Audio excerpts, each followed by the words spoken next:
What's up, Raider Nation?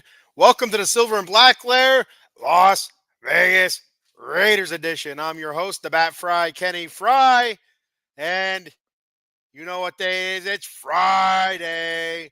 Let's go, baby. The weekend is here, and you gotta love it. Everybody works for the weekend, except for those poor suckers that gotta work the weekend, which was almost me, but weekend off. This was supposed to be my weekend to work. No work, no weekend for Kenny. So there we go. I don't have to work at all. So that's rocking and that's rolling and all that good stuff. So all right, before I kick this shindig off, go ahead and let you know that today's show is brought to you by our good friend Jason Fine, attorney Big Al.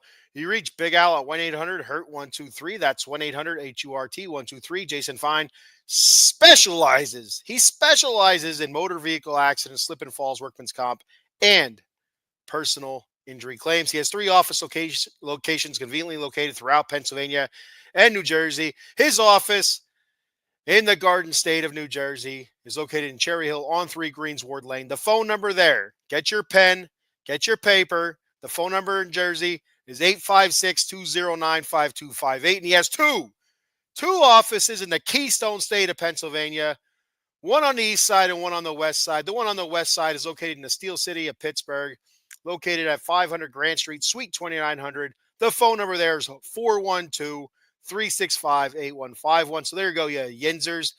Make sure you call Jason Fine. And then, of course, in Philly, all them Johns out there, they're going to go over to 1628 JFK Boulevard, Suite 2120, and they're going to see Jason Fine in person, or they could call him at 267-888-2980. That's our boy, Jason Fine, attorney Big Al. Let him know that you're a part of the Out of the Box Sports family, and he'll hook you up with a great deal. All right, I'm back. Got a comment here.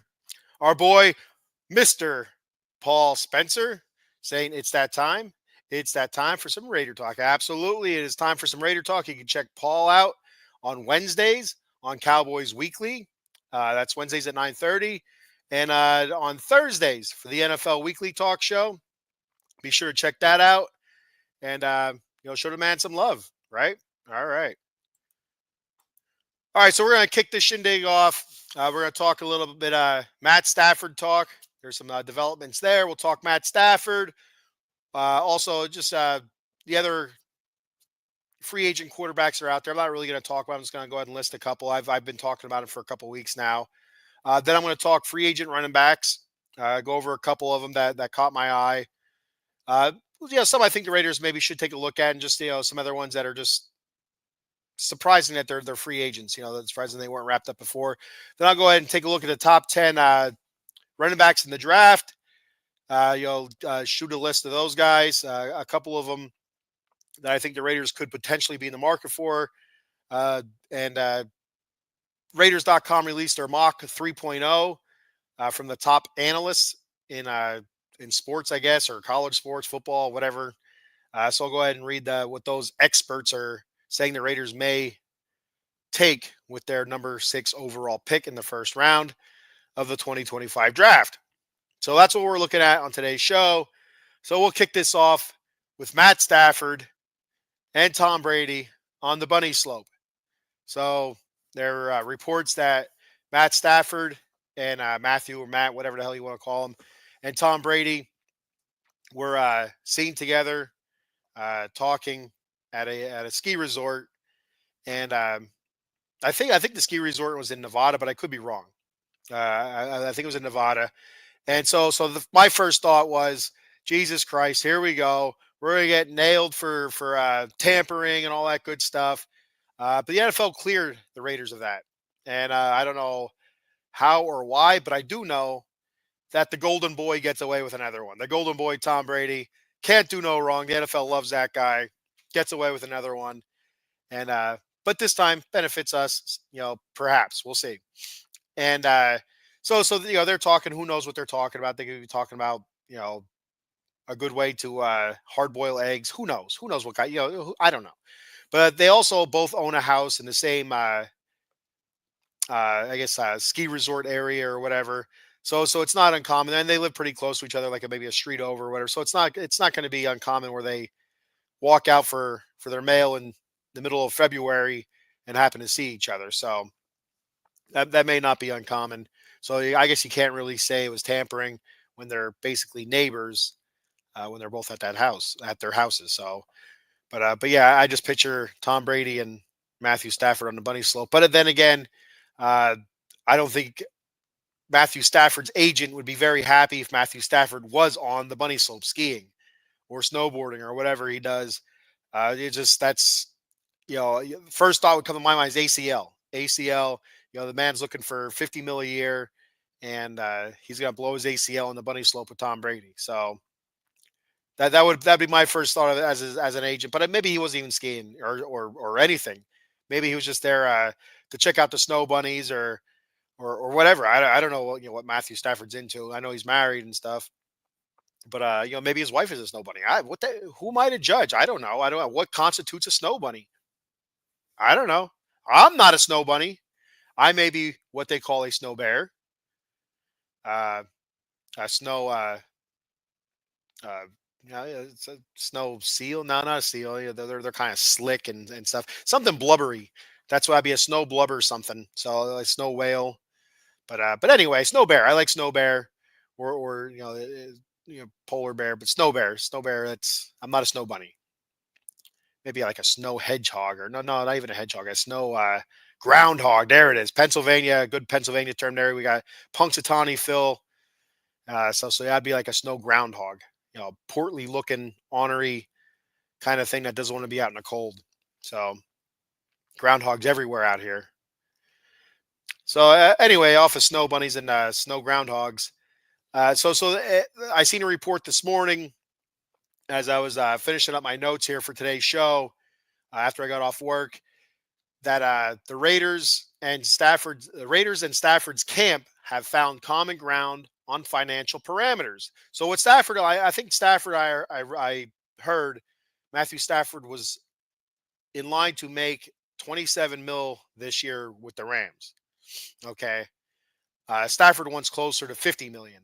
That's a huge difference. That's a monstrous difference. But that's the way that his contract was constructed. I don't know if it was front end loaded or what, but 27 mil this upcoming season if he stays with the Rams. So the Rams are trying to rework that possibly with him. They did give him permission to go seek a possible trade. So he's looking for close to 50. There's been reports that the Giants are very interested. Of course, the Raiders are interested. The Browns are possibly interested as well. But I don't know why the Browns would be. They have a ton of money invested into the massaging the massage perpetrator, the massage perp. So I don't know. I don't know why the Browns would be thrown in there. Just a crap ton of money invested into quarterbacks. I would think the Browns would more than likely draft a quarterback if that's the route they're going to go. But anyway, but Giants would be. It seems like the Raiders' main competition there for Matthew Stafford if that's the route the Raiders want to go, and the Raiders do have the money to give him $50 million a year right now. I mean, who knows what they go out there, they get Stafford and then bring a couple more guys back. They have to redo Crosby's contract as well. Now, that's a lot of money, and it doesn't leave a whole lot for anything else that you want to fix. Any other areas that you kind of want to do a little bit of patchwork on, but that could show other free agents that the Raiders are looking to win now. And it's something that Pete Carroll has said in interviews that he's not looking to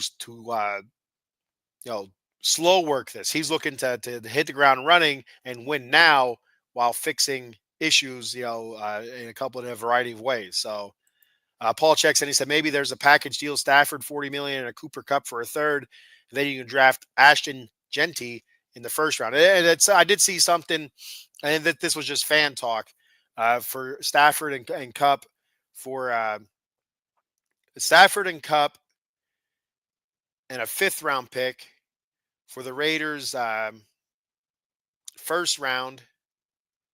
Well, it was Cup Stafford for and a fifth rounder for the Raiders, first rounder, and a third rounder or something like that. And I'm not a big fan of that at all. I want to keep our first rounder. I did see one I did kind of like with the Raiders. They get Stafford.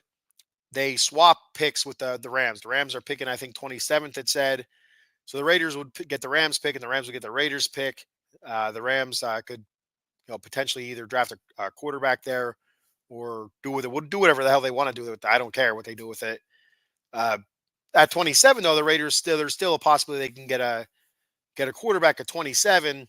Although the top two would obviously be long gone by then. That would be Sanders and Cam Ward. So, and I went over it last week. The other quarterbacks that are potentials for the Raiders. You had Jalen Milrow. I know that's a lot of people are pointing at him because of the potential, and I'm all right with that. And if we spend a late first round pick on Jalen Milrow or second round pick, I'm not overly thrilled about it, but I'm not hating it either. If he sits for 2 years, that depends on how long you sign Stafford for. If Stafford's doing a 3 year, $150 million contract, uh, then he would sit obviously for a couple of years, or does a 2 year, $100 million. He is 37 years old, so I mean it's not going to be a long term contract for Matt Stafford, no matter where he goes. 37. So me personally, I wouldn't go any further out than 2 years, and I wouldn't hate on Jalen Milrow or any of these other later round quarterbacks sitting for at least 1 year, and two I'm still fine with. It's it's only going to benefit them.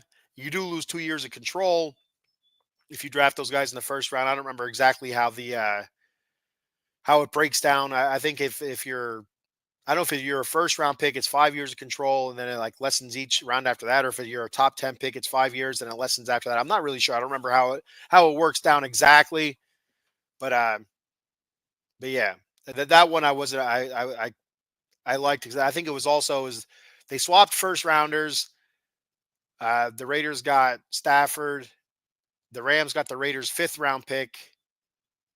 No, they got the Raiders. They got the Raiders' third round pick. The Raiders have two third round picks, and the Raiders got their fifth round pick. So uh, I didn't hate on that one. I thought that one was all right. But the package deal of Stafford and Cooper Cup for a third, and drafting Ashton Genty in the first, uh, that's a Raider win right there. That's an absolute Raider win if you're only giving up a third. But I don't see that happening. They're going to have to give up more, and that's the only thing right now holding up any kind of trade is the Raiders now working with the Rams on compensation. So whatever that compensation might be, uh, we'll have to wait and see. It does seem like it's something that might move fairly fast. The way things are starting to ever since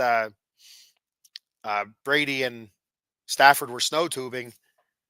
It seems like things started progressing really quick. So who knows? Who knows how fast it'll get done? Hopefully, it does get done fast, so you can see what the Raiders are left with, draft capital wise, and we can kind of start figuring out this, that, and the other.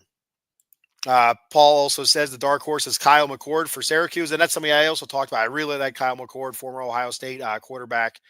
I've seen this kid live his entire high school career. Great player, Ohio State to Syracuse, nearly 5,000 yards last year, passing with nobody at wide receiver. Yeah, it was he had five touchdown passes against in the upset against oh crap, who was it? Try to remember, Ken. Use your brain power, boy. Who was it? It was an upset win. I think it was in Syracuse. He had 5 touchdown passes, and my boy Paul's gonna let me know. Was that Michigan? Is that or Miami? That's it, Miami. Miami. There we go. Against Miami, but he also threw 5 interceptions against Pitt. And I'm a Pitt fan, and this past year Pitt was shit. It's touch and go, but I really do like Kyle McCord, and not sure what round you can get him in. If he's a second or a third or fourth round kind of guy, I'm not really sure. But I would not hate if the Raiders did draft Kyle McCord later in the draft. Even if they draft two quarterbacks in this year's draft, It's not unprecedented. You look at Kirk Cousins and RG3. I believe they're both drafted the same year. I think I could be wrong with that, but I'm pretty sure they were both drafted the same year as well. So if not, if they weren't both drafted the same year as back to back years, it was really close. So it's not out of the realm. So we'll see what happens there. And of course, like I said before, uh, Paul says I feel it depends on his combine. He could fly up. If not, I feel he's a second round quarterback. So and that's the other thing with the if the Raiders do trade for Stafford and they do swap first rounders with the Rams, they could always just draft a quarterback late first round. I mean, and again, it's not a strong quarterback class by what all the college football gurus, including our own Paul Spencer. I call him a college football guru. I would. I believe he's very knowledgeable about the college game. Watches a ton of college football, and I don't watch much at all. So I do watch a little bit. Like I said, I am a Pitt fan, so I'll watch a little bit of Pitt here and there, or a big like nighttime game when we're all at home and settled down, and the kids are off asleep. I might catch a couple Pac-10 games or something like that for a little bit. Watch Oregon blow something or whatever. So that's usually the college football that I get. So I don't see a whole lot of it. So I don't know a whole lot about these players, and I'd like to get Paul on here one day before the draft, talk a little college football to see what he thinks the Raiders might do there. So, looking at your other free agent quarterbacks, real quick, just to throw a list out there. And like I said, I mentioned these guys last week when I was talking quarterbacks. Aaron Rodgers, of course, uh, Sam Darnold, Zach Wilson. Not really crazy about that one. Marcus Mariota, and that one, really has me kind of intrigued a little bit, uh, just because he's familiar with Chip Kelly somewhat, and he's not overly old. It feels like he's been in the league a long time, 10 years. I guess that is a long time, but he's not an old quarterback. I think he's 31, 32, somewhere around there. So I believe he still has a lot to give yet. So I do like Marcus Mariota. He's not somebody that's going to pop off the page and take you, like, lead you to the playoffs by himself. But I do feel like that he can be somebody that takes care of the ball by running the system. I mean, you look at his career. He did have a couple seasons where he did throw a good bit of interceptions, but I believe the older, the wiser you get. Sometimes that's beneficial. So Justin Fields, Jameis Winston, that's another one that kind of has me curious a little bit as a short term solution. Russell Wilson and Daniel Jones, Danny Dimes, baby. For those of you that are familiar with Out of the Box Sports, I've mentioned many times when I would bring up the Big Blue Power Hour. They talk Giants football. I would bring up on here says, man, I like Danny Dimes. I think Danny Dimes could really be something. And boy, I'm way off on that all the time. But still, I have the faith. One of these days, I feel like Danny Dimes going to catch on somewhere, whether it's the NFL, the Canadian Football League, Arena League, or the USFL, whatever that league is called now. He's going to catch on somewhere, and he's gonna be somebody. I feel it. I feel it deep down in my bones. So. Paul says Cooper Rush, Trey Lance, both free agents, and going to be cheap. Yeah, I did see that, and they did not make my short list. Cooper Rush, I do think that's kind of intriguing uh, as a short term answer for a season. Trey Lance, because he does have the mobility, but I don't trust Trey Lance, at all. And but the only reason I would take Trey Lance is for mobility. The same thing. Now Justin Fields, I do trust Justin Fields more than Trey Lance. But I just don't know if I trust him enough. He did look good with the Steelers the first 6 or 7 games, whatever he was that he started before Russell Wilson took over. He didn't look terrible. He didn't look bad, but mobility. It's all about mobility, and it's somebody that you would want there. And that's one of the reasons why I like Mariota is he is a mobile type quarterback, and what the RPOs and stuff like that. I trust Mariota more than I trust Fields, more than I would trust Trey Lance by a long shot. Just don't draft Jalen Milrow from Alabama. So overrated. And I'm telling you what, Paul, he's getting so much love. That lad is getting a crap ton of love. I mean, everything that I read, everything that I hear, they're saying Jalen Milrow is not ready now. He probably won't be ready next year, but he's going to be awesome. They're saying he's athletic, strong arm, accurate at times, at times. Just needs to learn the game more. So they said he's intelligent. He can pick up things quick. It's just not enough starts under the belt, and they feel like it takes a little bit of time. He's still green. So everybody loves the guy. I don't know. I don't know what it is. Again, I haven't seen a whole lot of this. This past year is probably the least amount of college football I've watched. So I've heard his name and I know of him, but I just know that Alabama didn't make the playoffs, and they're Alabama, so usually that's a given. And this year it was not. Now is that because of Jalen Milrow? I don't know. People love him. So yeah, Russell Wilson and Daniel Jones, like I said. So those are the quarterbacks. And like I said, Matthew Stafford news today had me kind of surprised. Hey, word at times, but doesn't keep eyes downfield. Looks to run after first progression. Yeah, and yet there's somebody else I read last week when I was doing the quarterbacks from this draft class. There was somebody else that was their assessment too. I don't know if that was on Milrow or if that was on somebody else. Was that on? I don't know if that was on Jackson Dart or the other lad, Kyle McCord. It was one of them. I had to go back and find my notes. I don't think I have them anymore because I was looking for them earlier. I don't know where the hell they went. Somebody's stealing. I think the Russians are stealing my notes to do their own podcast here. They're deciphering stuff, thinking that there's some sort of key to success in my notes. There isn't. It's not there. I don't say it. Damn Russians.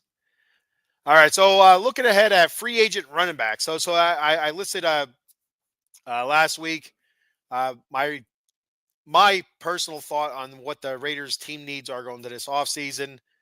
And top need was quarterback. And I felt like the second need was running back. With Alexander Madison being a free agent, Amir Abdullah being a free agent, Zamir White not panning out last year. I haven't given up on him yet, but he didn't pan out last year. Also, Sincere McCormick. I really like Sincere McCormick. He gets injured though. He got a look. Got a game. Gets injured in that game. He looked good, but you have to wonder: is there an injury history there? Is he injury prone, or what have you? But I do like it, Sincere McCormick, as well as Dylan Labe or Labe, however you want to say. I always say his name wrong. I think it's Labe, but for some reason I say Labe every time. I don't know if I'm thinking of labia. That's a female part of the female anatomy here. I don't know if that's what I'm thinking of right away. I don't know what it is. But Dylan Labe, I almost did it again. Dylan Labe, it's another one that didn't really get much of a look. He was in the doghouse from day one, from the first game on, and he didn't get a whole lot of a look in the backfield. So I'm not really sure what to think of Dylan. So, but there you go. They were high on him during the preseason. But it was he gets one carry in the first game and fumbles it, and that's a good way to get your ass spanked. So that's what happened to him. So looking at some free agent running backs, Aaron Jones, that one had me kind of curious. He is getting up there in age now, but does he have uh, a season left, a solid season or two left in him yet? I don't know. Najee Harris, and that's on everybody's list. Najee Harris, he's high on everybody's list. Nick Chubb coming off an injury, injury last year. He played in a few games, 8 games. So I think it was the last 8 games. So we'll see what happens there. Amir Abdullah, I do like Amir Abdullah in the Raiders with the Raiders. Not as your main running back though, but I do like Amir Abdullah. He did a good job at third down back, and unfortunately, when he was the main back, he did it for one game, 20 carries, 115 yards, I think, or whatever, 120 yards, both career highs he had in that game, and then he gets hurt near the end of the game, and he misses the rest of the season. So then it was the following week when Sincere McCormick started. He had a good game. He gets hurt. He's gone. So uh, J.K. Dobbins, that has me kind of intrigued as well. So um, Paul also says Javonte Williams. Yes, Javonte Williams is another name I've seen there. I wanted to write him down. I thought I did, but he's not on there. I don't think I wrote him down because it was Broncos. And again, it pissed me off. But yeah, he is a good young running back, very young. I think he's 25, 26, somewhere around there, 24, 25, 26. He is young. I think he's 26. I did look him up. And but yeah, I think I got pissed off when I seen he was with the Broncos. I got screw that guy. Who does he think he is playing with the Broncos? So I hate the Broncos so much. Paul says top four quarterbacks to him are Ward, Sanders, McCord, and another dark horse is Tyler Shaw from Louisville. 6'6", rocket arm, smart, and smart. Dart, Milrow, Gabriel. Milrow will be the clipboard holders long term. So I like Dart and I like McCord. Those are the guys that I like. And besides Ward, Sanders, that's everybody.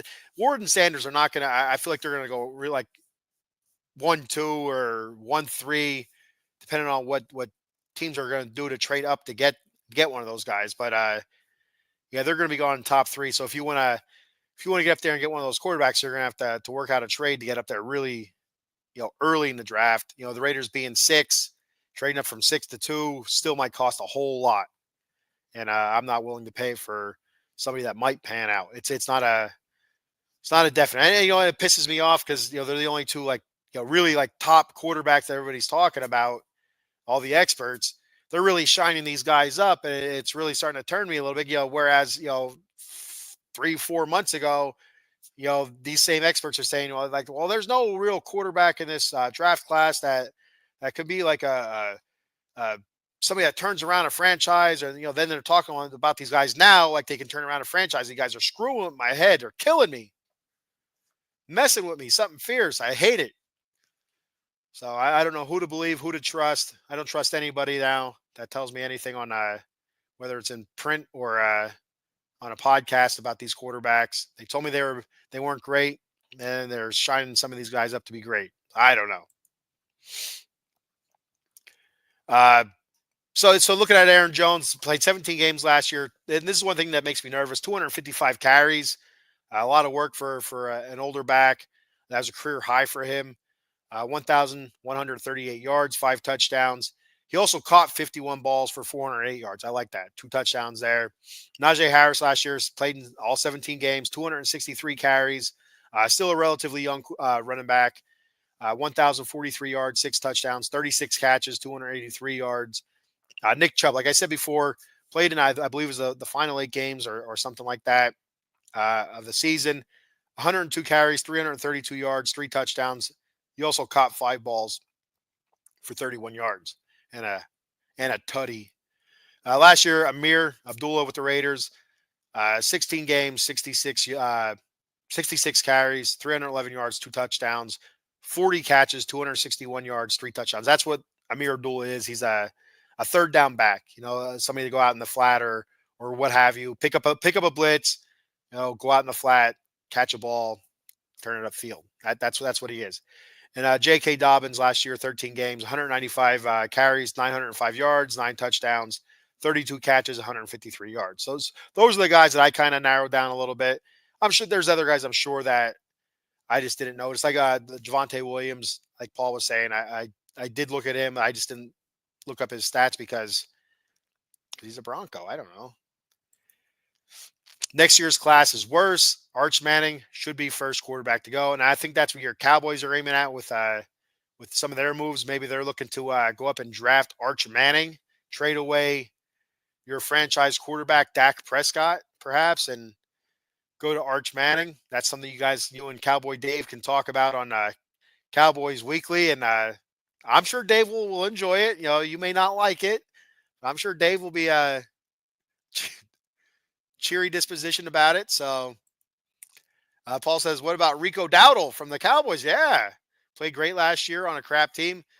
And the Cowboys, I guess the Cowboys' top need is a running back. So don't be surprised if the Cowboys try to move and shake to get up high to try to get Ashton Genty. I mean, I don't know if he fits, but it is a deep running back class, so you really don't need to. From what these experts are telling me, it is a deep running back class. They're saying the running backs are deep, defensive tackles are deep, quarterbacks are not deep. I think they said the wide receivers are not deep either. And I'll get to that once I get to the Raiders.com mock 3.0 picks by the top analyst. So, but Arch Manning, that one's going to be interesting. I'm interested to see how he plays when he has full reign over the Texas Longhorns instead of sharing time with the Ewers kid. So, who I guess Paul probably not high on Ewers, or I haven't heard a whole lot about Quinn Ewers at all, to be honest with you. And I listen to a decent amount of podcasts where I watch a lot of shorts as well. Mitchell Renz from Raiders Report, Hondo Carpenter from Carpenter's whatever he calls it. I don't know what the hell he calls it. The Locked On Raiders. On YouTube, they have shorts. I like those. 1 minute, 30 seconds, whatever it is. Video where they talk about something real quick, and I dig those. But nobody mentions Ewers about anything. So, kind of sheepishly anyway. I don't know if anybody will get the pun or not. Ewers, Uewe, sheep. No, nah, whatever. I thought it was funny. I thought it was clever. I just thought of that myself, and I'm sure it's not. I'm sure it's been said before, but anyway. All right. So looking at the top 10 running backs according to the interwebs that are going to be in this year's draft. Of course, the consensus overall number one, Ashton Genty, a 5'9", 215-pound running back, ran a 4.42, 40 out of Boise State. Last year, 374 carries. That's a lot of carries. 2,601 yards. 7 yards a carry, 29 touchdowns, caught 23 balls, 138 yards for 1 touchdown there. Not a lot of work catching out of the backfield, but when you run for 2,600 yards, you don't need to catch out of the backfield. So they had Genty, they had Marion Hampton out of North Carolina, 6 foot, 220-pound running back, ran a 4.40. That's a lot of fours. Caleb Johnson out of Iowa ran a 5.40. Travion Henderson ran a 4.39 out of Ohio State. Now, Ohio State, Chip Kelly, that's something you got to keep in mind here. Last year, he had 144 carries for 1,016 yards, 7.1 yards per carry, 10 touchdowns, 27 catches, 284 yards and a touchdown there. I kind of like him. I remember watching him a little bit during the college football playoffs. I did watch college football playoffs. I did before that, not a whole lot, but I did watch college football playoffs because it's very intriguing stuff. Good football there. But that is somebody that has me kind of curious. I wouldn't mind seeing him with the Raiders. Next, the fifth overall top running back, Dylan Sampson, 4.35 40 time out of Tennessee. Quinshawn Judkins, I remember his name from Ohio State, ran a 4.49 because it's a funny name. 4.49 40 out of Ohio State. 194 carries last year, 1,060 yards. That's 5.5 yards per carry, 14 touchdowns, 22 catches, 161 yards, and 2 touchdowns receiving. So another guy to kind of keep an eye on with the whole Chip Kelly tie. Devin Neal out of Kansas ran a 4.5 40. The guy that I really like, Cam Scatabo, ran a 4.62 40 out of Arizona State. 293 carries for 1,711 yards, 5.8 carries, uh, 5.8 yards per carry, 21 touchdowns. He had 45 catches, 605 yards, 3 touchdowns. The dude is a monster. He's a monster. And I was curious. So before I went live here, I'm like, I wonder what Mike Allstott ran his 40 at. Because, 4.62 for a running back. You look at that like, oh, man, that's kind of slow. But I'm like, it's fast. It's not a blazing speed. He's not going to break away from people and win a foot race, but you don't really need him to. Uh, but Mike Allstott, 4.68 40. So, both 4.6 40s basically. So, I look at Cam Scatabo and I see Mike Allstott, and that gets me really excited. I like Cam Scatabo. That's who I want the Raiders to pick. Uh, and that's my pick. If I get to pick, that's who I'm taking. Second round. If the Raiders don't take a quarterback in the first round, anyway, I'm sure he'll be there. And I have a hard time. Everybody says you can't take a running back in the first. You shouldn't take a running back early in the first round. So I mean, I don't understand that. If he's the best player available, he's the best player available. I'm talking about Ashton Genty right now. But so you have to figure with the sixth pick, if the Raiders follow that same mantra, well, then they're not going to take a running back with the number 6 overall pick. So, you know, Cam Scatabo could very well be there in the second round. I just don't see him being gone by then. But you never know. And like I said, that's who I like. Yeah, he has attitude. He's a grinder. Pete Carroll wants to run the ball. I should have looked. I think Marshawn Lynch is a little bit faster. I should have looked it up. But Marshawn Lynch, he was a thick running back. He was a big, strong dude. Uh, he could be the next. He could be the next beast mode. Who knows? Paul says Genty Hampton is good. Uh, First round worthy. Second rounders: Ollie Gordon, Dylan Sampson, Quinshawn Judkins. I just like that name. Trayvon Henry. If I had another kid, I'm going to name him Quinshawn Judkins Fry. We're not going to have any more kids, but still, if I did, maybe I'll adopt a kid as a baby just to rename him. That's not a good idea either. But anyway, maybe I'll get a dog, another dog, and name him Quinshawn Judkins. Trayvon Henderson. Their second round picks for Paul are steals. The steal is going to be Cam Scatabo. Late third, fourth round pick. You think he's going to drop that far? He has a lot of hype behind him, and that's the only thing that kind of scatters me a little bit because I don't know how to read that stuff. And yeah, so a couple other running backs in the top 10 here. Khalil Mullings ran a 4.6 240 out of Michigan, and Brashard Smith ran a 4.41 40 out of SMU. Another running back that I do like is a kind of localish to me. He's about an hour from where I live, just a county below. Nick Singleton from Berks County. He went to Governor Mifflin, and my alma mater used to play Governor Mifflin. Not when I played at Pottsville High, but a few years after they switched leagues and they started playing against Governor Mifflin for a few years, and that's where Nick Singleton is. That's where he played his high school ball. But he's another one that has me interested, kind of curious because he does have that breakaway speed, and he can catch the ball out of the backfield. He's very good,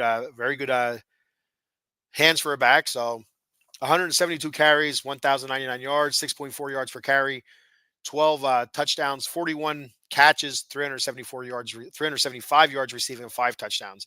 He's always had the shared duty too, so he's never had a full workload. I don't think so. There's always been kind of a shared duty with him and another running back. I'm trying to think. I can remember. I don't watch a whole lot of college football, but I can't think of the other Penn State running back. If I do watch college football, it's either Pitt or Penn State because that's usually what's on the TV. Notre Dame, I'll watch too. That's on a lot. So those are the top 10 running backs according to the interwebs, and of course Nick Singleton. I don't know where he falls in that, but it is somebody that I like. Late, or I don't know if he'd fall out of the draft or not. I don't know. I feel like Singleton needs to be a part of a committee like he did with Kyron Allen at Penn State. Okay, Allen. That's Allen. I remember the name Allen. I don't remember Kyron, the first name, but Allen. I remember that name. His last name. But yeah, and that's something like that's why I just mentioned like, hey, with the shared duty, uh, never really had a full workload, so you don't know how he would hold up against the constant pounding. But you could you could always use him as a shared time back, running back by committee kind of thing. And it does seem like a popular uh, choice by some NFL teams doing the running back by committee thing. So, all right. So moving on to the Raiders.com mock 3.0 from the top analysts. According to them, these guys are top analysts. They didn't ask me. No, I didn't see any. Hey, Ken Fry, who do you think you're going to pick? Ken Fry out of the box sports. No, which is unfortunate. It's their loss. It's Raiders.com. It's their loss. Maybe next time. I don't know. We'll see what happens. But anyway, Mel Kiper out of ESPN, he's saying the Raiders are going to take Ashton Genty, and that I did read something on that before, and that's basically him saying they're going to take Ashton Genty because they're trading for Matthew Stafford. So that's what he thinks in his latest mock draft. Anyway, Paul said, "Let's just do it. Another tight end, Tyler Warren. He's nasty. Why not have 3 top tight ends on the roster? Why not? Right? Why not?" And just go for it. Try something different. Nobody else does that, right? Try something different. The hell with it. The best player available is a tight end. Go for it. Who knows? Now, if it was baseball, you would do that and use some of those guys as trade bait, but this isn't baseball, so so Mel Kiper, Ashton Genty. That's what he's saying. He's picking Bucky Brooks from NFL.com, and I don't know how to say this name. I'm going to try. Tateron McMillan. I think I did a pretty good job with that. Out of Arizona. Uh, so back in 2023, 90 catches, 1,402 yards, 10 touchdowns. Last year, 84 catches, 1,319 yards, 8 touchdowns. I'm not familiar with him, so I do like his first name. Sam Farmer from Yahoo Sports is saying the Raiders are going to take Shador Sanders. There was somebody else I seen that they said Shador would drop to 7th to the Jets. So if Shador is there at 6, the Raiders are going to take Shador Sanders. I would bet my second cat on it. The younger cat, not the older cat, the younger cat. I would bet the younger cat on it that if Sanders is there at 6, the Raiders are going to take him at 6. So got a comment from our boy Paul. He said he's the best wide receiver on the board from Arizona. Yeah, that seems to be consensus here with the best wide receiver on the board because quite a few guys, these experts, picked have the Raiders picking him. So we were at Dalton Wasserman from Pro Football Focus. He's saying cornerback Will Johnson from Michigan. He's saying his career at Michigan, he had a 91.2 Pro Football Focus coverage grade, which I assume that's pretty good.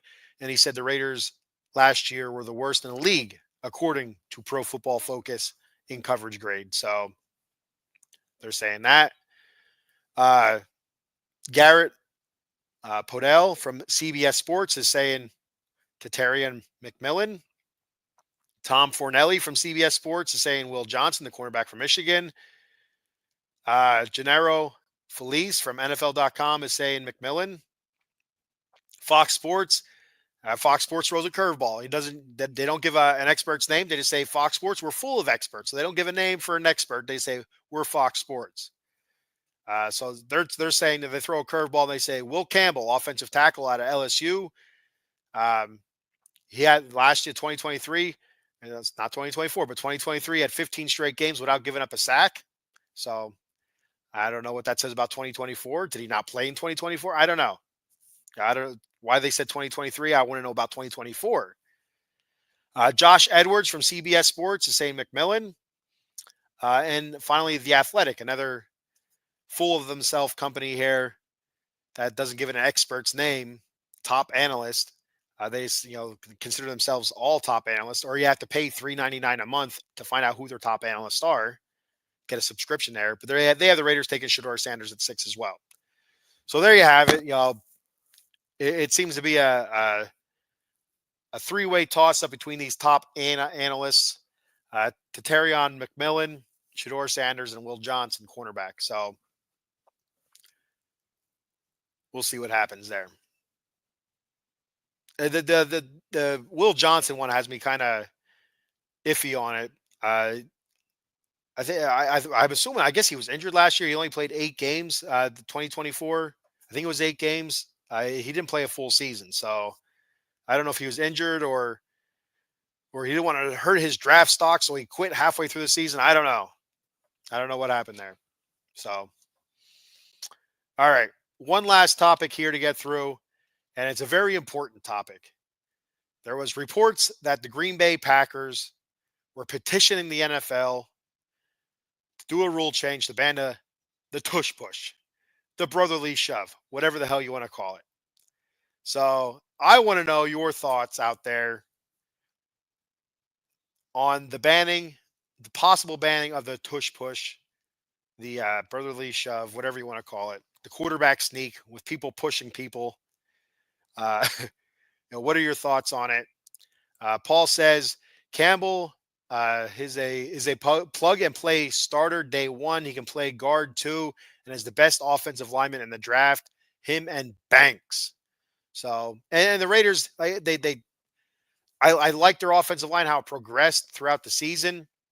And so I'm not looking to change that too much. It kind of depends on if they're dangling Colton Miller out there as trade bait. There was some talk last month about that, but I don't know if that's still something that's out there. But DJ Glaze, he didn't do bad. He kind of came along as the season went along. JPJ, starting at guard. I missed the first 1 or 2 games or whatever it was due to injury. I think it was the first game. But they slowly incorporated him into the offense at guard. And he wasn't doing bad there. You can kind of see him coming into his own when they moved into centers where I thought, going back and watching games every week. I really thought that's where he kind of blossomed into this guy is going to be a really good offensive lineman for the Raiders, is when he went to center, and that's where they need to keep him. They need to keep him at center and give the old skibbity pap to Andre James. So, and Dylan Parham, for the most part, I feel like he had a really good season. Had some injury issues last year, and who am I missing? I'm missing. I can't think of who it was. Gripes. Anyway, but I like the way the Raiders were going with their offensive line last year. They got young, and throughout the season, they kind of, you can see them kind of like building a rapport, kind of camaraderie, kind of starting to work together. So I thought that was good. So hopefully they keep the line intact the way it is. And if they do add somebody in the draft, which I do think they will, I do have that as one of my needs. But I think I have that as listed as my 4th or 5th need for the Raiders. So I do think they'll add an offensive lineman, and I do think they'll pick up a couple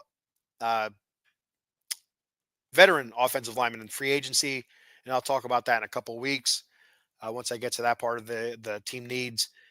And just like last year when they picked up Cody Whitehair and the other lad from New Orleans, the other guy, but they're both free agents now this year. And I don't expect them to bring them back. So I think they'll reach out, bring in another 1 or 2 veteran guys, to kind of rotate in, fill in, and also help bring along the young guys.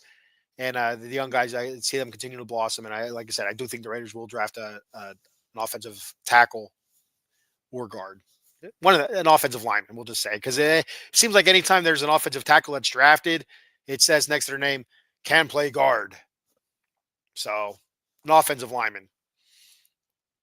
Paul says it's the best 2-yard gain in football. Only thing I don't like is assisting a runner or pulling players, but no player has ever been hurt like some so-called experts say. And he also says low man wins. Bills and Eagles are the only teams that can execute it. They were at 80% combined on over 60 total pushed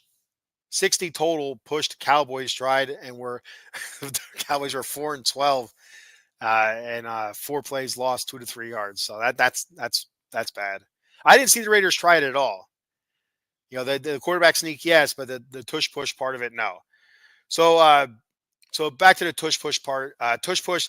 The Eagles in 2022, when this all kind of started coming to fruition, they were at 90% success rate.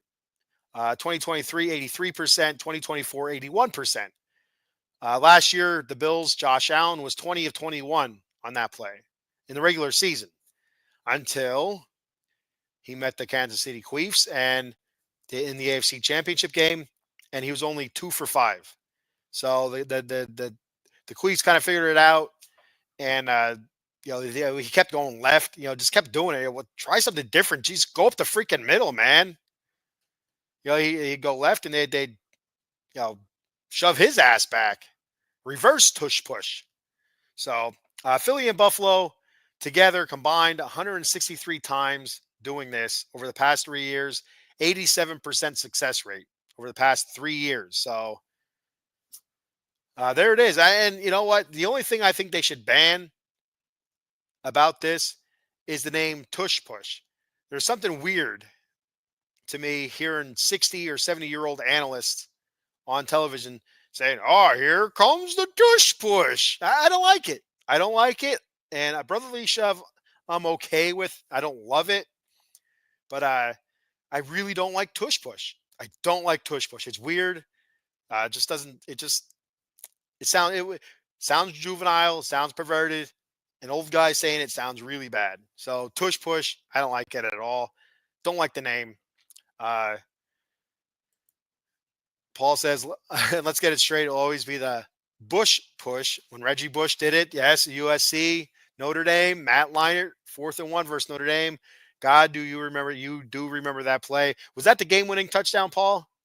That was the game-winning touchdown. Yes. So, and I used to watch a lot of college football back then, and I do remember that the tush push. And that game was an awesome game. I think it was a high-scoring game.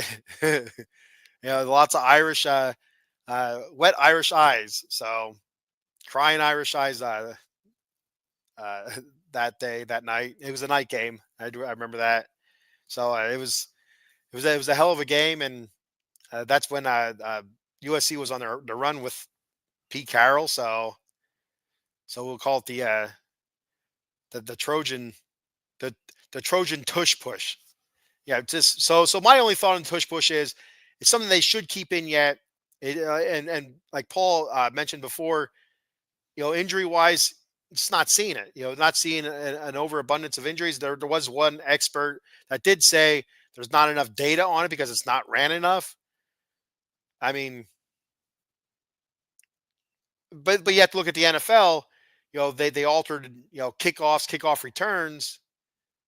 And they're only ran a handful of times a game as well. So they're not afraid to alter something without the data to support it. But I feel like a lot of people were getting hurt on kickoff returns and kickoffs. So this is all close quarter stuff. So I just don't think that the injuries would be as drastic as it would be on a kickoff because you have guys running 40, 50 yards, full head of steam at each other. Whereas in the tush push, I don't know. I don't know what else to call it. The brotherly shove. I don't like saying brotherly shove either. It's a mouthful. I don't know what else. Quarterback sneak with assistance. So whenever anybody runs the quarterback sneak with assistance, I don't know if I like that either. But anyway, it's all close quarters. It's all close quarters. These guys are only inches apart. So like they're hitting hard, but you don't have that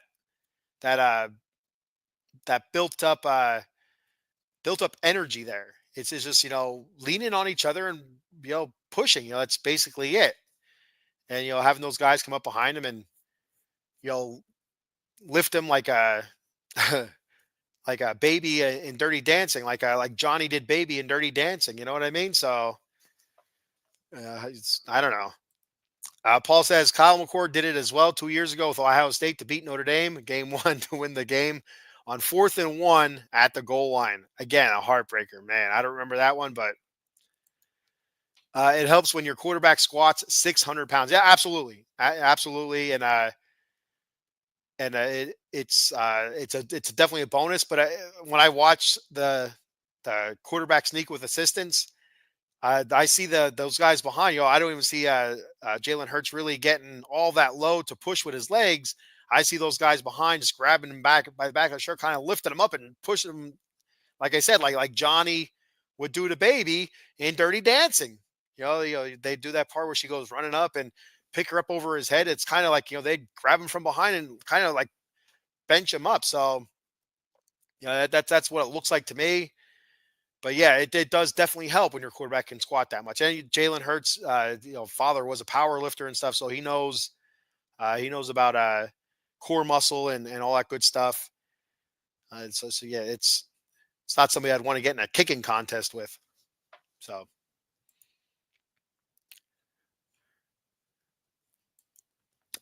I seen this year Vita Vea assisted Baker Mayfield and he gained 5 yards. There we go. That's what I'm talking about. That's what it should be.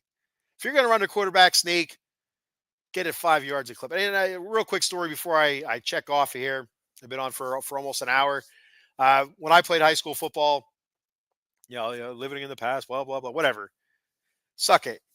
But anyway, when I played high school football, the one game I don't remember. I feel like it was against. I feel like it was against Wyoming Valley West or Williamsport, but I feel like it was against Wyoming Valley West.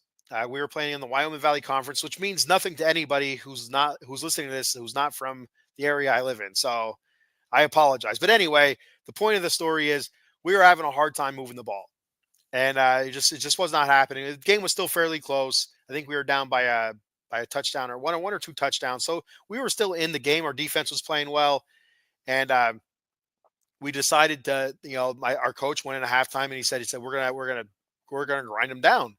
We're gonna go in there. We're just gonna pound the rock at them. First play he calls a quarterback sneak. We're all kind of looking at each other. Quarterback sneak.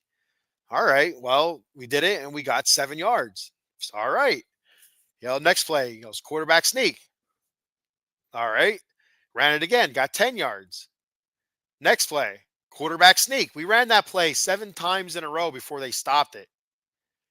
We ran, I think it was a counter trap next, and then we went back to quarterback sneak for another play and scored a touchdown. So why not? If it works, it works. You need 3.3 yards per carry to get that first down. If that's what you can get with it, go for it. So, and also, Paul's reminding us that great show. It's a great show. He's telling me great show. See you Saturday night, Atomic Drop podcast. He's also reminding us back is the UFC talk March 7th at 7 p.m. inside the Octagon. So be sure to check that out. And I will remind you before I hop off here as I go through all my spiels. So be sure to follow us at Out of the Box Sports on YouTube and X. That's at OOTBox Sports on YouTube and X. Please subscribe to our YouTube channel and follow us on X so you can see all of our great shows, including the new ones coming up inside the Octagon, making its triumphant return on March 7th at 7 p.m. So looking forward to that. And all my shows. And we got a Washington Commanders show, Philly. We got the Sully squad, four for four there. That's all four Philly sports, Flyers, 76ers, Eagles, and the Phillies. Yeah, whatever. So we got that. We have I do an LA Kings show, New York Mets. We got a whole bunch of shows. We got a couple of wrestling shows, Part-Time Marks on Tuesday nights at 10:30. We also have the Atomic Drop podcast at 9 p.m. on Saturday nights. So you're a wrestling fan, check those out. And if you want to do a show, if you're interested in hopping on, you want to do a podcast, like, hey, I'm a fan of the Pittsburgh Pirates or the Yankees or somebody like, I'd like to do a podcast, hit us up, contact Paul Spencer and we'll figure something out. So, and like I said, once again, coming March 7th inside the Octagon at 7 p.m. with Josh and Paul. Look at that. There it is. A couple of handsome guys right there. Get that off of there. So yeah. Be sure to follow me on X at SB underscore Lair underscore OOTBE. I appreciate the follow. I follow back, unless you're not a real person. So, and also subscribe to my YouTube channel at the Batcave underscore OOTBSE. And more importantly, the Out of the Box YouTube channel. Subscribe to that one first at OOT Sports. Then come to me and see what kind of nonsense I get on there. So, all right. That's all I have for today.